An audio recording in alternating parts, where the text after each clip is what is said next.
Hi hello, എല്ലാവർക്കും നമ്മുടെ പുതിയൊരു വീഡിയോയിലേക്ക് സ്വാഗതം. അപ്പോൾ ഇന്നത്തെ ഈ ഒരു വീഡിയോ എന്ന് പറയുന്നത് ഒരുപാട് പേരുടെ റിക്വസ്റ്റ് പ്രകാരം ചെയ്യുന്നൊരു വീഡിയോ ആണ്.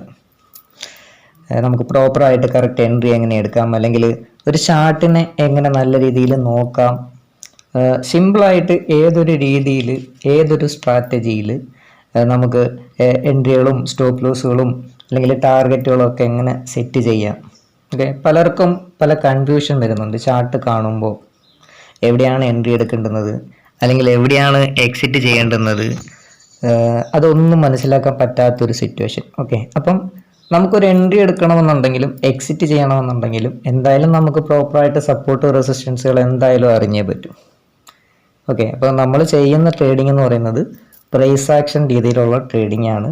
അതുകൂടാതെ നമ്മുടെ പ്രൈസ് ആക്ഷൻ സ്റ്റഡി എന്ന് പറയുന്നത് സ്മാർട്ട് മണി കൺസെപ്റ്റും കൂടെ ഒരുമിപ്പിച്ചു കൊണ്ടുള്ള ഒരു ട്രേഡിംഗ് ആണ്. എന്ന് വെച്ചാൽ സ്മാർട്ട് മണി നമ്മൾ സെപ്പറേറ്റ് ആയിട്ട് പഠിക്കേണ്ട, അതും കൂടെ ഉൾപ്പെടുത്തിക്കൊണ്ടുള്ള പ്രൈസ് ആക്ഷൻ ട്രേഡിംഗ് ആണ്.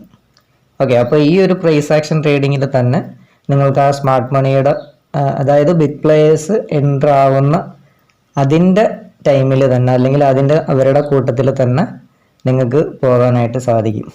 ഓക്കെ, അപ്പം ആദ്യം നമ്മൾ എന്തായാലും അറിഞ്ഞിരിക്കേണ്ട കാര്യമാണ് ട്രെൻഡിനൊപ്പം നിലനിൽക്കുക. അത് എപ്പോഴും ഞാൻ പറയുന്ന ഒരു കാര്യമാണ്. ട്രെൻഡിനൊപ്പമേ എപ്പോഴും നമ്മൾ നിലനിൽക്കാവൂ. ട്രെൻഡ് നിങ്ങൾക്കറിയാം, അതിനെക്കുറിച്ച് ഞാനൊന്നും പറയുന്നില്ല. Up trend, down trend, side vase trend. അപ്പം ആ ട്രെൻഡ് ഏതാണെന്ന് ആദ്യം ഐഡൻറ്റിഫൈ ചെയ്തിട്ട് ആ ട്രെൻഡിൻ്റെ കൂടെ പോകാനായിട്ട് ശ്രമിക്കുക എപ്പോഴും. ഓക്കെ, ഇനി അടുത്തൊരു പോയിന്റ് സപ്പോർട്ട് ആൻഡ് റെസിസ്റ്റൻസ് ആണ്. ഇതറിയില്ല എങ്കിൽ നിങ്ങൾക്ക് ഒരു ട്രേഡിലും കറക്റ്റായിട്ടുള്ള എൻട്രി എടുക്കാനോ സ്റ്റോപ്പ് ലോസ് കീപ്പ് ചെയ്യാനോ എക്സിറ്റ് പോയിന്റോ ഒന്നും കിട്ടത്തില്ല. നമ്മൾ ആദ്യം തന്നെ ഈ ട്രെൻഡ് എന്താണെന്ന് എന്തായാലും ഐഡൻറ്റിഫൈ ചെയ്തേ പറ്റൂ. നമ്മൾ ട്രേഡ് സിമ്പിളായിട്ട് മുമ്പോട്ട് ചെയ്ത് കൊണ്ടുപോകണമെന്നുണ്ടെങ്കിൽ ട്രെൻഡ് എന്താണെന്ന് അറിഞ്ഞിട്ട് അതിൻ്റെ കൂടെ നമ്മൾ പോയേ പറ്റൂ. ഓക്കെ, എപ്പോഴും ട്രെൻഡിൻ്റെ കൂടെ തന്നെ സഞ്ചരിക്കുക. അപ്പോൾ ഈ ഒരു രീതിയിൽ പോകുന്ന സ്ട്രക്ചർ എന്ന് പറയുന്നത് എപ്പോഴും അപ് ട്രെൻഡ് രീതിയിലായിരിക്കും. കാരണം ആദ്യം ഒരു താഴത്തെ ലോയിൽ നിന്നും ഒരു ഹൈ ക്രിയേറ്റ് ചെയ്യും, പിന്നെ താഴത്തേക്ക് വരും, അതിനുശേഷം വീണ്ടും ഈ ഒരു ഹൈനെ കാട്ടിയും മുകളിലായിരിക്കും അടുത്ത ഹൈ വരുന്നത്, ഹയർ ഹൈ ക്രിയേറ്റ് ചെയ്യും, ഈ താഴത്തുള്ള ലോയിനെ കാട്ടിയും അതിൻ്റെ മുകളിൽ ഒരു ലോ ക്രിയേറ്റ് ചെയ്യും. ഇങ്ങനെയായിരിക്കും മാർക്കറ്റ് മുകളിലേക്ക് പോകുന്നത്. ഓക്കെ, അപ്പം ഇവിടെ ഒരു റെസിസ്റ്റൻസ് ഏരിയ ക്രിയേറ്റ് ചെയ്യും, അതിനെ ബ്രേക്ക് ചെയ്ത് മേളിലോട്ട് പോയാൽ തിരിച്ച് മാർക്കറ്റ് താഴത്തേക്ക് വരുമ്പോൾ ഈ ഒരു ഏരിയയിലേക്ക് വരുമ്പോൾ ഇവിടെ ഈ ഒരു സപ്പോർട്ടിനെ റെസ്പെക്റ്റ് ചെയ്യാനാണ് സാധ്യത കൂടുതൽ അപ് ട്രെൻഡിൽ. അപ്പോൾ ഈ ഒരു സപ്പോർട്ട് ഏരിയ പ്രോപ്പറായിട്ട് വന്നിട്ട് മുകളിലേക്ക് പോകണം എന്നില്ല. ഇവിടെ വന്നിട്ട് ചിലപ്പോൾ ജസ്റ്റ് ഒന്ന് താഴത്തേക്ക് വരാം. ഈ ഒരു ഏരിയയിലുള്ള ഈ ഒരു സപ്പോർട്ട് ഏരിയയിലുള്ള സ്റ്റോപ്പ് ലോസിന് ഇവിടുന്ന് ബൈങ്ങിന് ആൾക്കാർ കയറിയിട്ടുണ്ടാവും. അപ്പോൾ ഈ ഏരിയയിലുള്ള സ്റ്റോപ്പ് ലോസിന് എടുത്തിട്ടായിരിക്കും മിക്കവാറും ഇൻസ്റ്റിറ്റ്യൂഷൻസ് ഇവിടുന്ന് കയറിപ്പോകാറ്. ഓക്കെ, അപ്പോൾ ഈ ഒരു സപ്പോർട്ട് ഏരിയയിൽ നിന്നും മാർക്കറ്റ് വീണ്ടും തൊട്ട് മേളിലുള്ള റെസിസ്റ്റൻസിനെ ബ്രേക്ക് ചെയ്ത് പോവുകയും വീണ്ടും മാർക്കറ്റ് ആ റെസിസ്റ്റൻസ് ഏരിയ ബ്രേക്ക് ചെയ്ത് പോയിട്ട് വീണ്ടും തിരിച്ച് സപ്പോർട്ട് ഏരിയയിൽ വന്നിട്ട് വീണ്ടും റെസിസ്റ്റൻസിനെ ബ്രേക്ക് ചെയ്ത് ഇങ്ങനെയായിരിക്കും മാർക്കറ്റ് മുകളിലേക്ക് പോകുന്നത്. ഓക്കെ, റെസിസ്റ്റൻസിനെ ബ്രേക്ക് ചെയ്യുകയും സപ്പോർട്ടിനെ റെസ്പെക്റ്റ് ചെയ്യുകയുമാണ് അപ് ട്രെൻഡിൽ ഉണ്ടാകുന്നത്. ഇനി ഡൗൺ ട്രെൻഡ് എന്ന് പറയുമ്പോൾ എങ്ങനെയായിരിക്കും വരുന്നത്? ഡൗൺ ട്രെൻഡ് എപ്പോഴും താഴത്തേക്ക്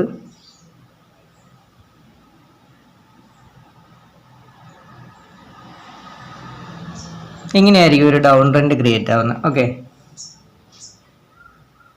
ഒരു ഏരിയയിൽ നിന്നും മാർക്കറ്റ് സ്റ്റാർട്ട് ചെയ്ത് അതിനുശേഷം മാർക്കറ്റ് താഴത്തേക്ക് വന്ന് ഒരു സപ്പോർട്ട് ഇവിടെ ക്രിയേറ്റ് ചെയ്തു. മാർക്കറ്റ് അതിനുശേഷം ഇവിടെ നിന്ന് ഈ ഒരു സപ്പോർട്ട് ഏരിയയിൽ നിന്നും താഴത്തേക്ക് ബ്രേക്ക് ചെയ്ത് വന്നു, തിരിച്ച് റെസിസ്റ്റൻസ് ഏരിയയിലേക്ക് ചെല്ലുമ്പോൾ ഈ റെസിസ്റ്റൻസിനെ റെസ്പെക്റ്റ് ചെയ്യുകയും അവിടെ നിന്ന് വീണ്ടും ഈ ഒരു താഴത്തുള്ള സപ്പോർട്ടിനെ ബ്രേക്ക് ചെയ്ത് വരികയും ചെയ്യും. ഇതായിരിക്കും ഒരു ഡൗൺ ട്രെൻഡിലുള്ള സ്ട്രക്ചർ എന്ന് പറയുന്നത്. എപ്പോഴും ശ്രദ്ധിക്കുക, മുകളിലോട്ട് കയറാൻ ശ്രമിക്കുമ്പോൾ മുകളിലുള്ള റെസിസ്റ്റൻസ് ഏരിയയെ റെസ്പെക്റ്റ് ചെയ്തിട്ട് താഴത്തുള്ള സപ്പോർട്ടിനെ ബ്രേക്ക് ചെയ്ത് മാർക്കറ്റ് താഴത്തോട്ട് വരും. ഇതാണ് ഒരു ഡൗൺ ട്രെൻഡിൻ്റെ സ്ട്രക്ചർ എന്ന് പറയുന്നത്.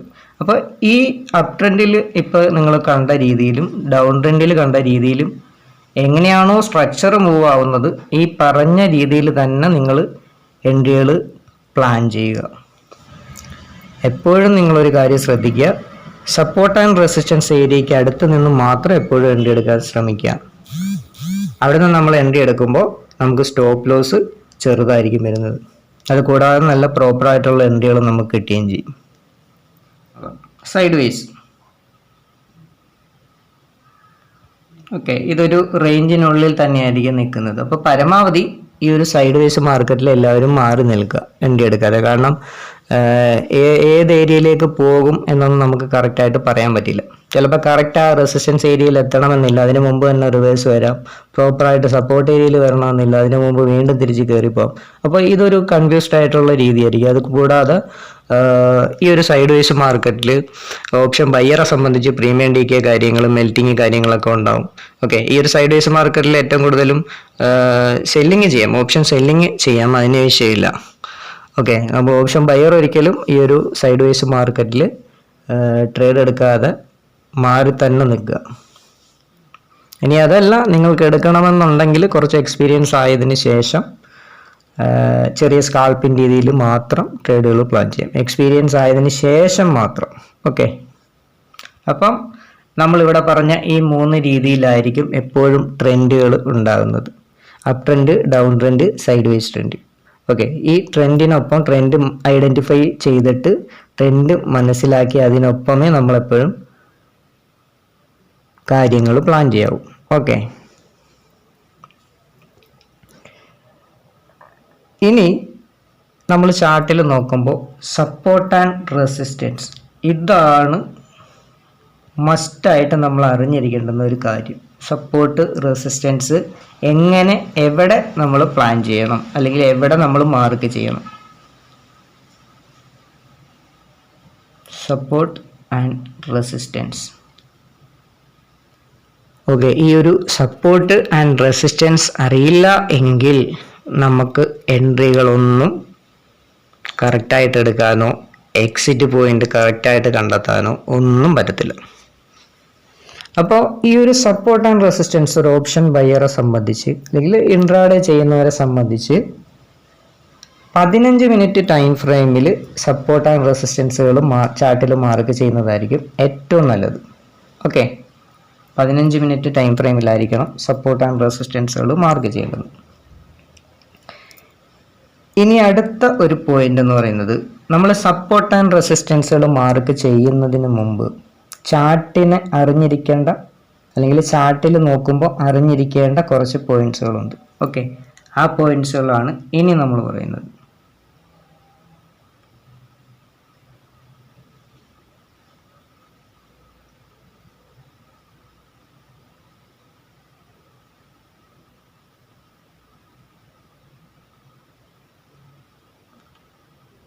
ഫസ്റ്റ് പോയിന്റ് എന്ന് പറയുന്നത് ബിഗ് ക്യാൻഡിൽസ് ആണ്. ഓക്കെ, ഈ ഒരു ഗ്രീൻ ക്യാൻഡിലാകാം അല്ലെങ്കിൽ റെഡ് ക്യാൻഡിലാകാം. ചാർട്ടിൽ ഉണ്ടാകുന്ന 15 മിനിറ്റ് 15 മിനിറ്റ് ടൈം ഫ്രെയിമിൽ ബിഗ് ക്യാൻഡിലുകൾ സപ്പോർട്ടായിട്ടും റെസിസ്റ്റൻസ് ആയിട്ടും ആക്ട് ചെയ്യാം. ഓക്കെ, ഇനി അടുത്ത ഒരു പോയിന്റ് എന്ന് പറയുന്നത്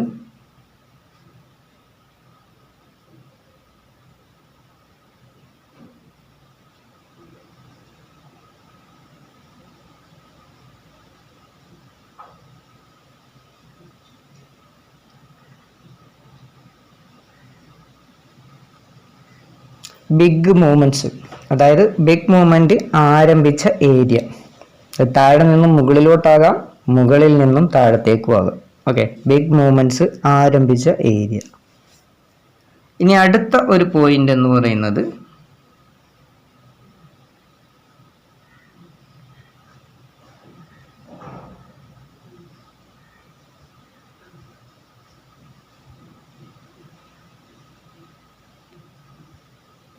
ക്ലോസിംഗ് റേഞ്ച് ആണ്. അതുപോലെ ഇനി ഒരു പോയിന്റ് ഉള്ളത്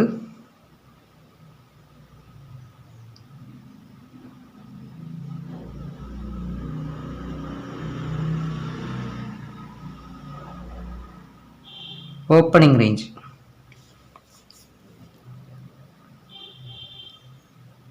ഓക്കെ, അപ്പം ആദ്യം ട്രെൻഡ് നമ്മൾ ഐഡൻറ്റിഫൈ ചെയ്യുക.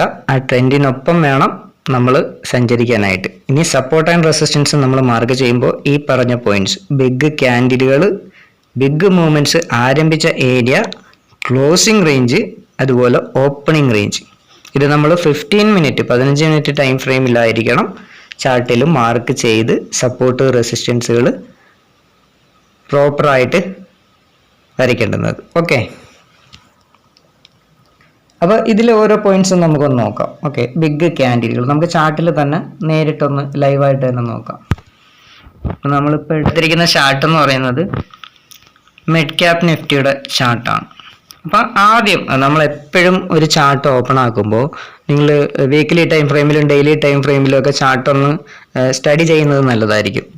ആ ഒരു ട്രെൻഡ് എന്താണ്, അല്ലെങ്കിൽ അവിടെയുള്ള ആ ഒരു മൂവ്മെന്റ്സ് എന്താണ് എന്നൊക്കെ ഒന്ന് നമുക്ക് നല്ല രീതിയിൽ ഒന്ന് പെട്ടെന്നൊന്ന് മനസ്സിലാക്കാനായിട്ട് സാധിക്കും.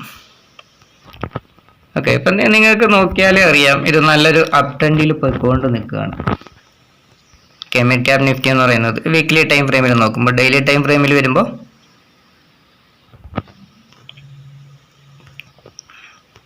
കണ്ടില്ലേ, അപ് ട്രെൻഡിൽ തന്നെയാണ് മാർക്കറ്റ് പോയിക്കൊണ്ട് നിൽക്കുന്നത്. 15 മിനിറ്റ് ടൈം ഫ്രെയിമിൽ നമ്മൾ ബിഗ് ക്യാൻഡിൽസ് നോക്കുമ്പോൾ നിങ്ങൾക്ക് വലിയൊരു റെഡ് ക്യാൻഡിൽ കാണാം, വരുന്നില്ലേ, റെഡ് ക്യാൻഡിൽ കാണാം. അപ്പോൾ ഈ ഒരു റെഡ് ക്യാൻഡിൽ നമ്മൾ മാർക്ക് ചെയ്തു.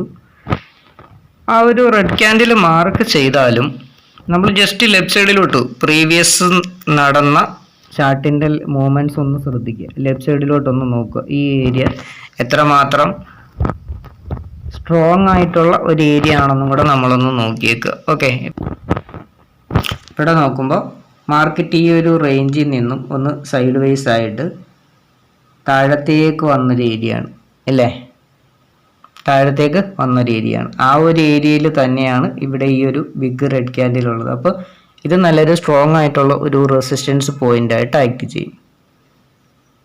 ഓക്കെ,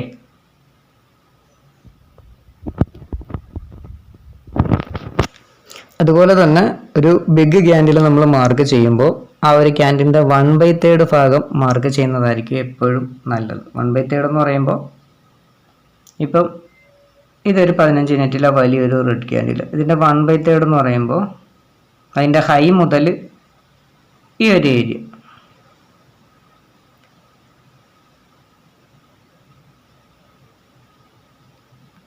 ഓക്കെ, ഈ ഒരു ഏരിയ നിങ്ങൾക്ക് ഇങ്ങനെ 1/3 ആയിട്ട് മാർക്ക് ചെയ്യാം.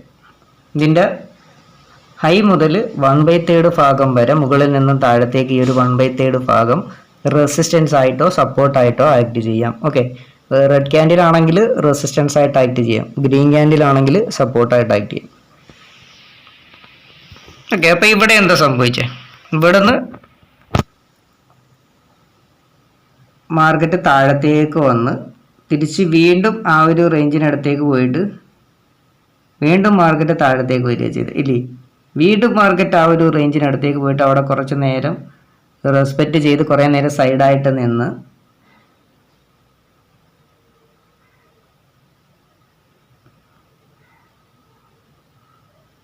അതിനുശേഷം ആ ഒരു റേഞ്ചിനെ ബ്രേക്ക് ചെയ്ത് മുകളിലേക്ക് പോയി. ഓക്കെ, ആ ഒരു റെസിസ്റ്റൻസിനെ ബ്രേക്ക് ചെയ്തിട്ട് മാർക്കറ്റ് മുകളിലേക്ക് പോയി.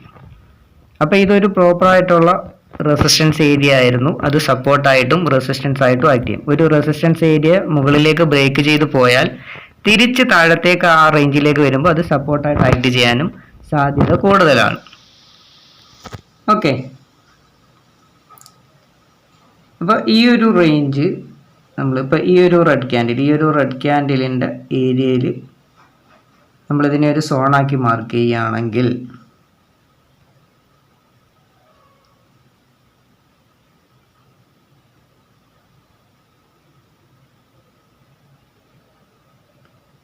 ഓക്കെ, ഈ ഒരു ഏരിയനെ ഒരു സോണാക്കി മാർക്ക് ചെയ്യുകയാണെങ്കിൽ നമ്മൾ ഇനി റൈറ്റ് സൈഡിലോട്ട് വരുമ്പോൾ ഇവിടെ എന്താ സംഭവിച്ചിരിക്കുന്നത്, എക്സാക്റ്റ് ആ ഒരു റേഞ്ചിൽ നിന്നും മാർക്കറ്റ് വീണ്ടും റിവേഴ്സായി. ഓക്കെ, ഇവിടെ എൻട്രി എടുക്കുന്നതിന് നമ്മൾ കുറച്ച് റൂൾസും കാര്യങ്ങളൊക്കെ ഉണ്ട്. അപ്പോൾ ക്യാൻഡിൽ സ്റ്റിക്കിൻ്റെ പാറ്റേണും ഒക്കെ അറിഞ്ഞിട്ട് എൻട്രി എടുക്കാനായിട്ട് ശ്രമിക്കാവൂ. അപ്പോൾ എന്തായാലും ഇത് നല്ലൊരു സപ്പോർട്ടായിട്ട് ആക്ട് ചെയ്യുന്നു എന്ന് നിങ്ങൾക്ക് മനസ്സിലാക്കാൻ പറ്റുന്നില്ലേ. അതുപോലെ തന്നെ മാർക്കറ്റ് ഈ ഒരു റേഞ്ചിലേക്ക് പിന്നീടും വന്നപ്പോൾ ഇവിടുന്ന് വീണ്ടും മുകളിലേക്ക് പോകാനായിട്ട് ശ്രമിച്ചു. ഓക്കെ, നമ്മളിങ്ങനെ പ്രോപ്പറായിട്ട് സപ്പോർട്ട് റെസിസ്റ്റൻസുകൾ മാർക്ക് ചെയ്യാനായിട്ട് പഠിച്ചു കഴിഞ്ഞാൽ നിങ്ങൾക്ക് സിമ്പിളായിട്ട് ഒരു ഏരിയ മനസ്സിലാക്കിയിട്ട് അവിടുന്ന് ചെറിയ സ്റ്റോപ്പ് ലോസിൽ എൻട്രികൾ പ്ലാൻ ചെയ്യാനായിട്ട് പറ്റും. ഓക്കെ, ഇനിയും വേണമെങ്കിൽ ഒരു ബിഗ് ഗ്രീൻ ക്യാൻഡിലിൻ്റെ ഏരിയയും കൂടെ ഒന്ന് നോക്കിയിട്ട് നമുക്ക് അടുത്ത പോയിന്റിലേക്ക് പോകാം. ഓക്കെ,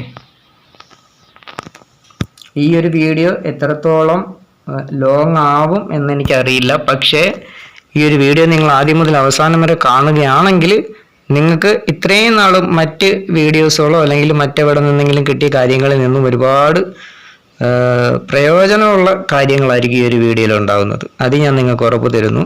അപ്പം ഇത് ആദ്യം ഒരു വട്ടം കണ്ടിട്ട് നിങ്ങൾക്ക് മനസ്സിലായില്ല എങ്കിൽ വീണ്ടും ഇത് റിപ്പീറ്റഡ് ആയിട്ട് കാണാനായിട്ട് ശ്രമിക്കുക.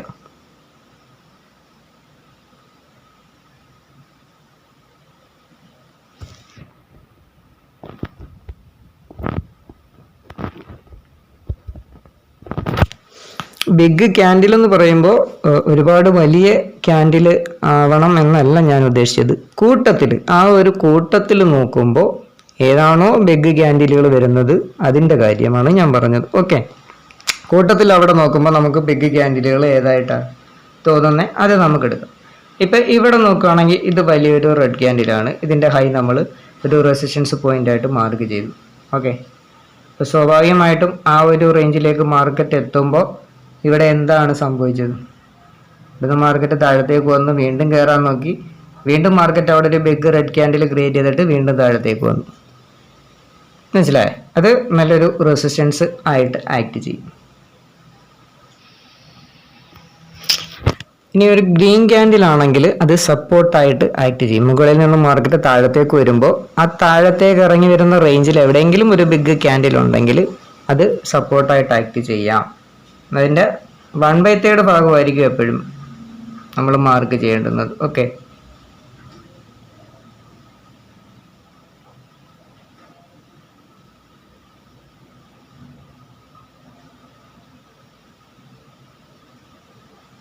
ഇവിടെ ഒരു ഓർഡർ ബ്ലോക്ക് വരുന്നുണ്ട് സ്മാർട്ട് മണി കൺസെപ്റ്റിൽ. ഈ ഒരു അവസാനത്തെ റെഡ് ക്യാൻഡിൽ, അതിനുശേഷമാണ് ഈ ഒരു ബിഗ് മൂവ്മെന്റ് ആരംഭിച്ചത്.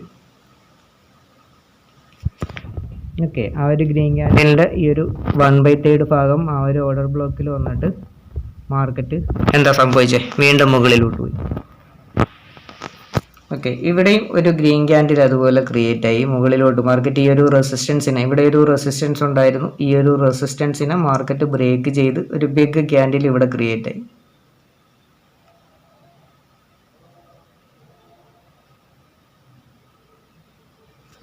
ആ ഒരു ഗ്രീൻ ക്യാൻഡിലിൻ്റെ 1/3 ഭാഗം എടുത്തിട്ട് മാർക്കറ്റ് വീണ്ടും മുകളിലോട്ട് തന്നെ പോയി. ഓക്കെ,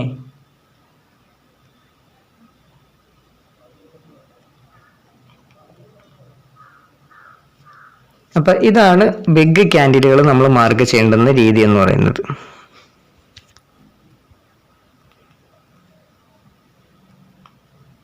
നിങ്ങൾക്ക് ഇതിൽ ഈ ഒരു സപ്പോർട്ട് ആൻഡ് റെസിസ്റ്റൻസിൽ എക്സ്പീരിയൻസ് ആവണമെങ്കിൽ നമ്മൾ സെപ്പറേറ്റ് കോഴ്സും കാര്യങ്ങളൊക്കെ ചെയ്യുന്നുണ്ട്. ലൈവായിട്ട് നമ്മളത് ചാർട്ടിൽ മാർക്ക് ചെയ്ത് കാണിച്ചുകൊണ്ട് നിങ്ങളെ കൊണ്ട് അത് പരിശീലിപ്പിക്കും. നിങ്ങളെ കൊണ്ട് ലൈവിൽ മാർക്ക് ചെയ്യിപ്പിക്കും. അങ്ങനെ കുറേ ദിവസങ്ങൾ കാണും. ആ ഒരു പ്രാക്ടീസ് എന്ന് പറയുന്നത് കുറേ ദിവസങ്ങൾ കാണും. അങ്ങനെ നിങ്ങളെ കൊണ്ട് സ്വന്തമായിട്ടൊരു കോൺഫിഡൻസ് ലെവലിലേക്ക് സപ്പോർട്ട് റെസിസ്റ്റൻസുകളെ മാർക്ക് ചെയ്യിപ്പിച്ച് കൊണ്ടുവരും. അപ്പോൾ ആ ഒരു കോഴ്സ് നമ്മൾ ചെയ്യുന്നുണ്ട്, നിലവിൽ ചെയ്തുകൊണ്ടിരിക്കുന്നുണ്ട്. അപ്പം നിങ്ങൾ ആ ഒരു കോഴ്സിൽ ജോയിൻ ചെയ്യാൻ താല്പര്യം ഉണ്ടെങ്കിൽ അതിലൂടെ നിങ്ങൾക്ക് നല്ല രീതിയിൽ എക്സ്പീരിയൻസ് ചെയ്യാനായിട്ട് പറ്റും. ഓക്കെ, അപ്പോൾ ഇനി അടുത്തൊരു പോയിന്റ് എന്ന് പറയുന്നത് ബിഗ് മൂവ്മെൻറ്റ്സുകൾ ആരംഭിച്ച ഏരിയ ആണ്. ഓക്കെ, ബിഗ് മൂവ്മെൻറ്റ്സ് ആരംഭിച്ച ഏരിയ എന്ന് പറയുമ്പം സപ്ലൈ ആൻഡ് ഡിമാൻഡ്സ് എന്ന് പറയാം. Okay, supply and demand area തന്നെയാണ് ബിഗ് മൂവ്മെൻറ്റ്സ് ആരംഭിച്ച ഏരിയ. താഴെ നിന്നും മുകളിലേക്കാണെങ്കിലും മുകളിൽ നിന്നും താഴത്തേക്കാണെങ്കിലും. അത് നമ്മൾ ചാർട്ടിലൊന്ന് നോക്കുകയാണെങ്കിൽ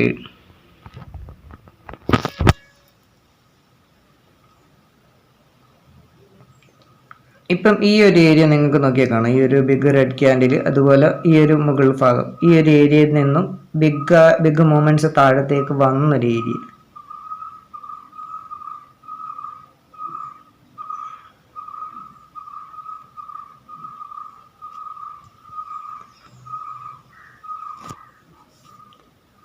ഓക്കെ, ഒരു റെസിസ്റ്റൻസ് ഏരിയ ആണ് എങ്കിൽ ആ ഒരു ബിഗ് മൂവ്മെന്റ്സ് ആരംഭിച്ച ഏരിയ താഴെ നിന്നും മാർക്കറ്റ് മുകളിലേക്ക് ചെല്ലുമ്പോൾ ആ ഒരു ഏരിയ ഒരു റെസിസ്റ്റൻസ് ആയിട്ട് ആക്ട് ചെയ്യാം. ഓക്കെ, ബിഗ് മൂവ്മെന്റ്സ് ആരംഭിച്ച ഏരിയ. അതുപോലെ തന്നെ താഴത്തെ ഒരു ഏരിയ ആണ് എന്നുണ്ടെങ്കിൽ ഇതൊരു സപ്പോർട്ട് ഏരിയ ആണ്. ഇവിടുന്ന് ബിഗ് മൂവ്മെന്റ്സ് ആരംഭിച്ച ഏരിയ.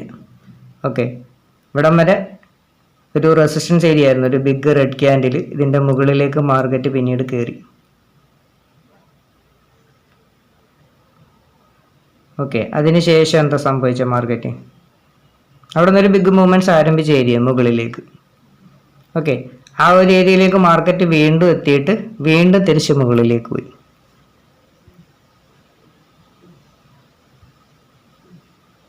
ഓക്കെ, ഇനി നമുക്കൊന്നും കൂടെ നോക്കാം. വേറെ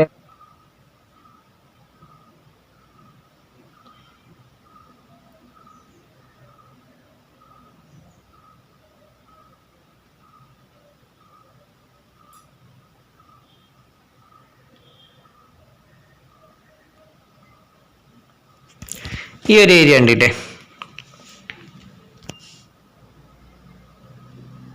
ബിഗ് മൂവ്മെന്റ്സ് ആരംഭിച്ച ഏരിയ. ഓക്കെ, ഇവിടെ നിന്ന് മാർക്കറ്റ് താഴത്തേക്ക് വന്നൊരു ഏരിയ. തിരിച്ച് വീണ്ടും ആ ഒരു റേഞ്ചിലേക്ക് ചെന്നപ്പോൾ മാർക്കറ്റ് അവിടെ റെസിസ്റ്റൻസ് ആയിട്ട് ആക്ട് ചെയ്ത് വീണ്ടും തിരിച്ച് ഈ ഒരു സപ്പോർട്ട് ഏരിയയിലേക്ക് വന്നു. ഇവിടെ നിന്നും ഒരു ബിഗ് മൂവ്മെന്റ്സ് മുകളിലേക്ക് പോയ ഏരിയ. ഇവിടെ നിന്നും വീണ്ടും മാർക്കറ്റ് ഗ്യാപ്പ് അപ്പ് ആയിട്ട് മുകളിലേക്ക് പോയി. ഇത് നിങ്ങൾ ചാർട്ടിൽ പോയിട്ടൊന്ന് എക്സ്പീരിയൻസ് ചെയ്യുക. ഓക്കെ, ചാർട്ടിൽ പോയിട്ട് നല്ല രീതിയിൽ നിങ്ങൾ പ്രാക്ടീസ് ചെയ്യണം. ഇനി അടുത്തത് ക്ലോസിംഗ് റേഞ്ച് ആണ്. ഓക്കെ,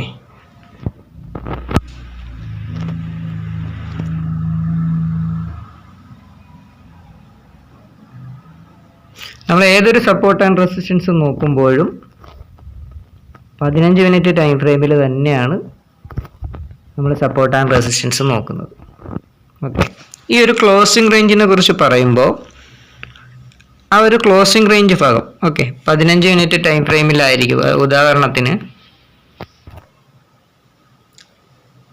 ഈ ഒരു ഏരിയ നിങ്ങൾ നോക്കുക. ഈ ഒരു ദിവസം 19-ാം തീയതി മാർക്കറ്റ് ക്ലോസ് ചെയ്ത് നിൽക്കുന്ന ഒരു റേഞ്ചാണ് അത്.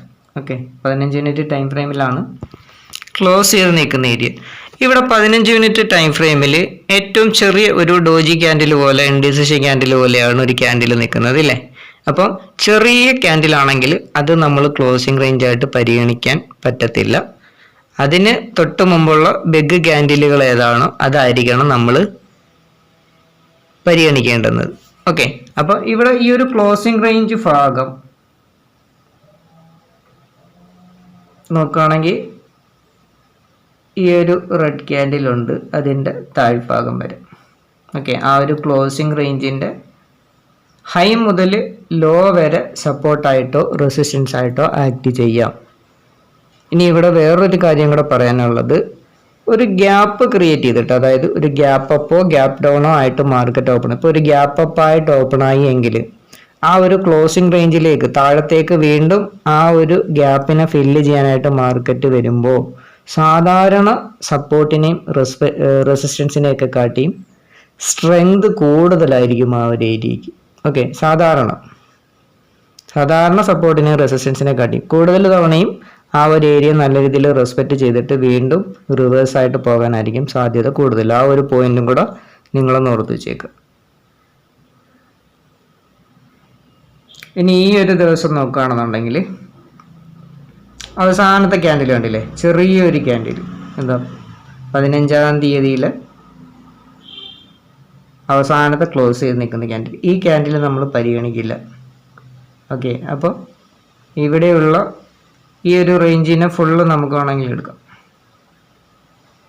ഓക്കെ, ആ ഒരു ക്ലോസിംഗ് റേഞ്ചിനെ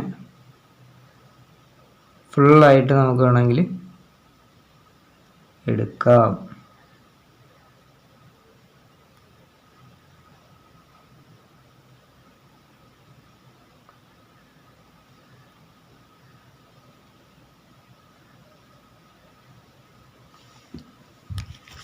ഓക്കെ, ഈ ഒരു ക്ലോസിംഗ് റേഞ്ച് മാർക്ക് ചെയ്തിരിക്കേണ്ടുന്നത് ഈ ഒരു രീതിയിലായിരിക്കണം. ഓക്കെ, അവസാനത്തെ ചെറിയ ക്യാൻഡിൽ ആണെങ്കിൽ ആ ഒരു ക്യാൻഡിലിനെ പരിഗണിക്കരുത്. അതിന് തൊട്ട് മുമ്പുള്ള ബിഗ് ക്യാൻഡിലിനെ നമുക്ക് എടുക്കാം. ഓക്കെ, ആ ഒരു റേഞ്ച് ഫുള്ളായിട്ട് ആക്ട് ചെയ്യും. ആ ഒരു ക്ലോസിങ് റേഞ്ചിൻ്റെ ഫുൾ റേഞ്ചായിട്ട് ആക്ട് ചെയ്യും. ഇനി അടുത്തൊരു പോയിന്റ് ഓപ്പണിംഗ് റേഞ്ചാണ്. ഓപ്പണിംഗ് റേഞ്ചും ഈ പറഞ്ഞ കണക്ക് തന്നെ ആദ്യത്തെ 15 മിനിറ്റ് ടൈം ഫ്രെയിം, ആദ്യത്തെ 15 മിനിറ്റ് കഴിഞ്ഞതിന് ശേഷമേ എപ്പോഴും നമ്മൾ എൻട്രിക്ക് പോകാവൂ. ഓക്കെ, എങ്കിലേ നമുക്ക് ആ ഒരു മൂവ്മെൻറ്റ്സ് എങ്ങോട്ടായിരിക്കും എന്നൊക്കെ കറക്റ്റ് ഒന്ന് കൺഫേം ചെയ്യാനായിട്ട് പറ്റത്തുള്ളൂ. അപ്പോൾ ആദ്യത്തെ 15 മിനിറ്റ് ക്യാൻഡിലിൻ്റെ ഹൈയോ ലോയോ ബ്രേക്ക് ചെയ്യുന്ന സമയത്ത് നമുക്ക് എൻട്രിക്ക് പോകാം. അതിൻ്റെ ഹൈ ലോയും നമുക്ക് റെസിസ്റ്റൻസ് ആയിട്ട് സപ്പോർട്ടായിട്ട് മാർക്ക് ചെയ്യും. ഓക്കെ, ഇപ്പം ഈ ഒരു ദിവസം 22-ാം തീയതി ഓപ്പൺ ചെയ്തത് ഈ ഒരു ബിഗ് റെഡ് ക്യാൻഡിലാണ്. ഇപ്പോൾ ഇത് എൻ്റെ കൺമുമ്പിൽ ഇപ്പോൾ കണ്ടതുകൊണ്ട് ആ ഒരു ഏരിയ ഞാൻ മാർക്ക് ചെയ്യുന്നതേ ഉള്ളൂ. ഓക്കെ, ആ ഒരു 15 മിനിറ്റ് ഹൈ ആൻഡ് ലോയും നമ്മൾ മാർക്ക് ചെയ്തു. ഈ ഒരു ഹൈയോ ലോയോ ബ്രേക്ക് ചെയ്യുന്ന സമയത്ത് നമുക്ക് എൻട്രിക്ക് പോകാം.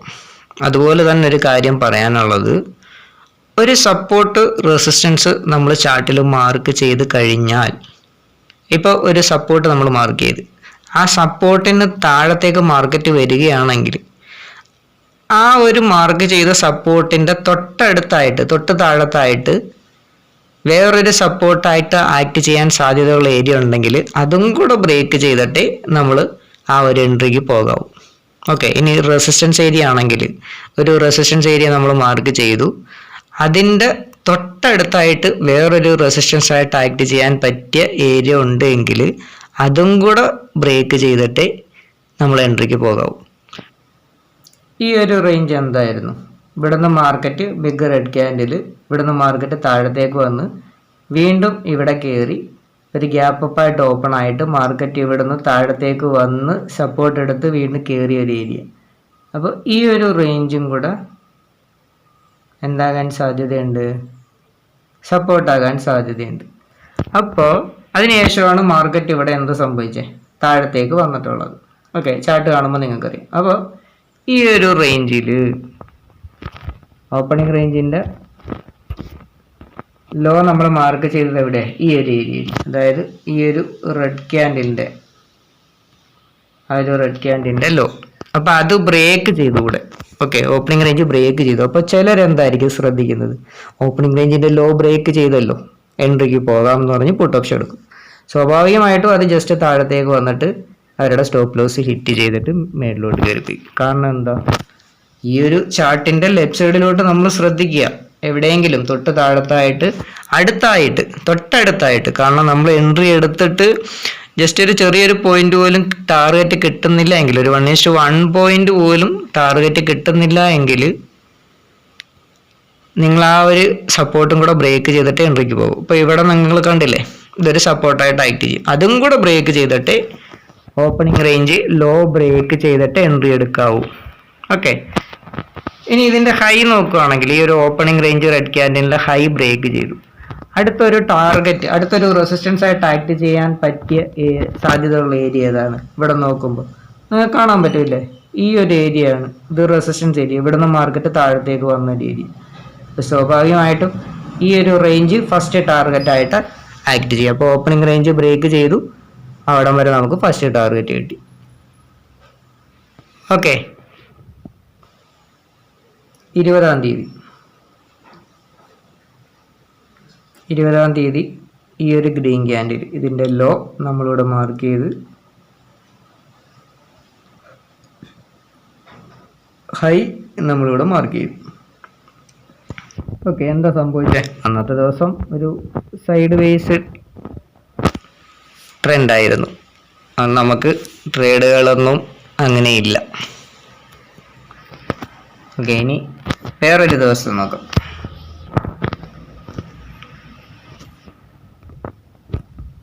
15-ാം തീയതി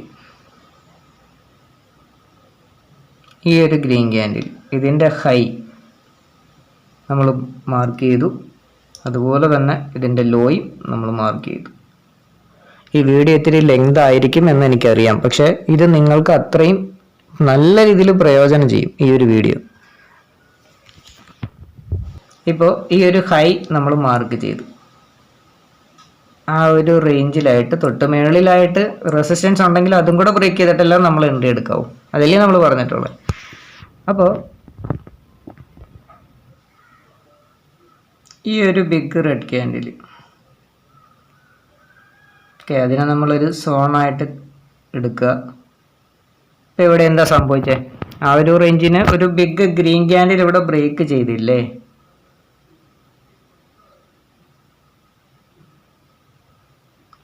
ഓപ്പണിംഗ് റേഞ്ച് ഹൈ ബ്രേക്കായി, ആ ഒരു റെസിസ്റ്റൻസിനെ ബ്രേക്ക് ചെയ്തു. നമുക്ക് ഫസ്റ്റ് ടാർഗറ്റ് എവിടെ വെക്കാം? അടുത്ത റെസിസ്റ്റൻസ് ആയിട്ട് ആക്ട് ചെയ്യാൻ സാധ്യതയുള്ള റേഞ്ച് എന്ന് പറയുന്നത് ഈ ഒരു റേഞ്ചാണ്.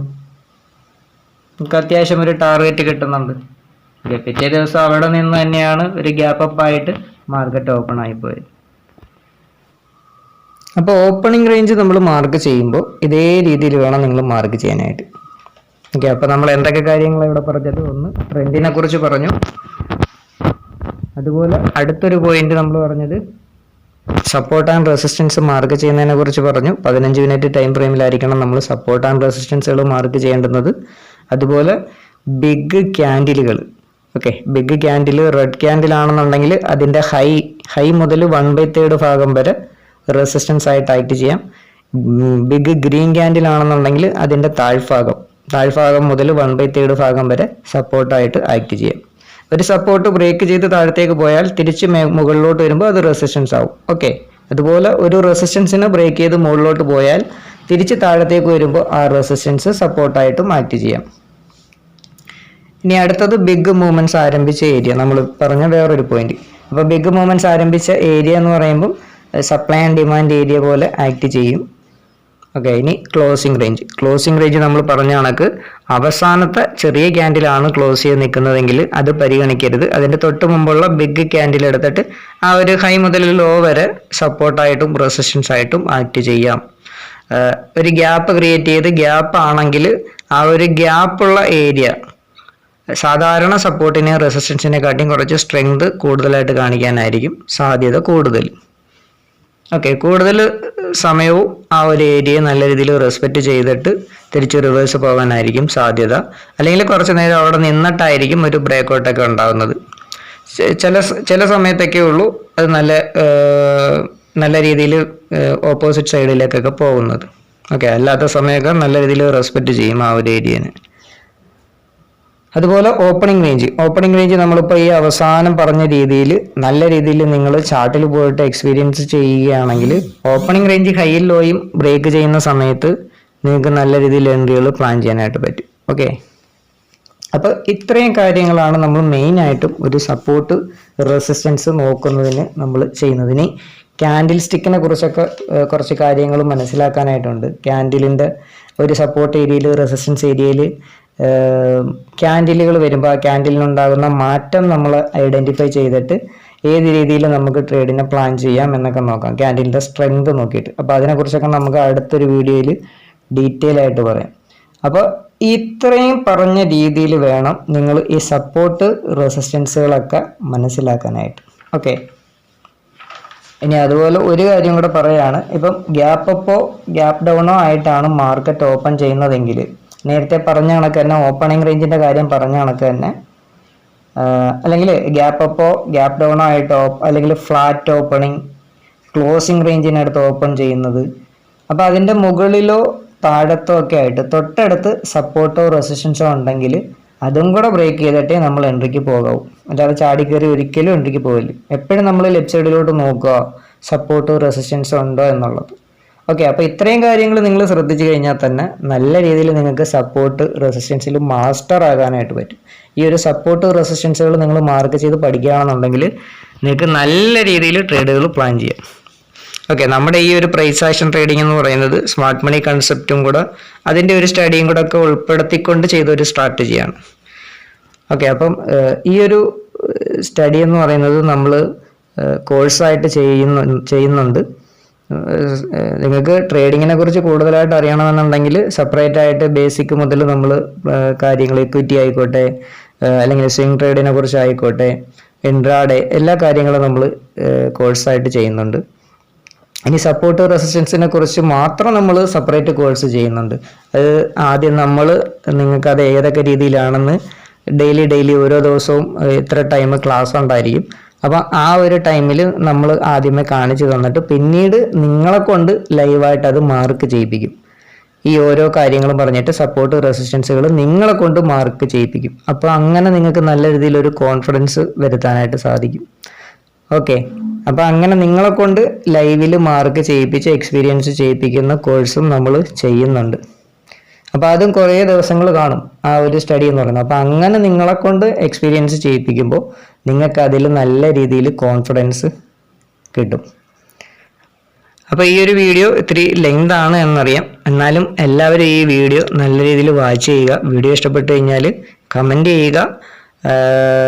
ഇനി നിങ്ങൾക്ക് കൂടുതൽ കാര്യങ്ങൾ വേറെ എന്തിനെങ്കിലും കുറിച്ച് അറിയണമെന്നുണ്ടെങ്കിൽ കമൻസ് ആയിട്ട് അറിയിപ്പിച്ചാൽ മതി. അതിനെക്കുറിച്ച് നമ്മൾ വീഡിയോ സെപ്പറേറ്റ് ആയിട്ട് ചെയ്യാം. ഓക്കെ, അപ്പോൾ അടുത്തൊരു വീഡിയോ ആയിട്ട് നമുക്ക് വീണ്ടും കാണാം.